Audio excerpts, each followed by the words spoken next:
আমার চোখ মুখ কি দেখতে পারতেছেন আপনি যে কত কষ্ট করি, তারপরে কেন সফলতা আসে না? আর আমার কাছে সফলতা মানে কি জানেন, আমার ইনকাম দিয়ে যদি আমার ফ্যামিলি চলে, ভালো খায়, ভালো পড়ে, সুস্থ থাকে, আলহামদুলিল্লাহ, বাস এটাই আমার সফলতা। আমার মা যেন ভালো থাকে, আমার পরিবারটা যেন ভালো থাকে, এটাই আমার সফলতা।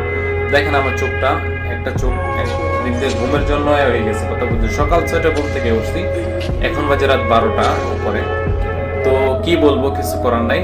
তো যারা ভিডিওটি দেখছেন সবাই সবার জায়গা থেকে একটু খেয়াল করবেন, নিজের প্রতি যত্ন নিবেন। সবাই এত মানে বের পরেও আবার পরিশ্রম করবেন যেটা নিজের জন্য ক্লান্ত হয়ে যাবে, কথা বলছেন। জীবন শেষে যদি কিছু না পান, তাই এটি আপনার জন্য আফসোসে দাঁড়াবে। কারণ পরিশ্রম করেন একটা কিছু সফলতার জন্য। তো আমার জীবনে যেটা কখনো হয়ে ওঠে না, আমি কিছু বলতে পারি না। আমার সফলতা আমি এখন ভেবে নিচ্ছি এটাই, দিন শেষে যদি একটু ভালো থাকি, এটি আমার সফলতা, কথা বলছেন। তার চেয়ে বড় কোনো সফলতার সঙ্গ আমি বুঝি না, দেখি না।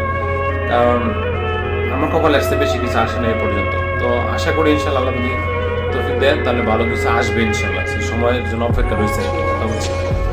সবাই দোয়া করবেন সবার জায়গা থেকে, ইনশাআল্লাহ আল্লাহ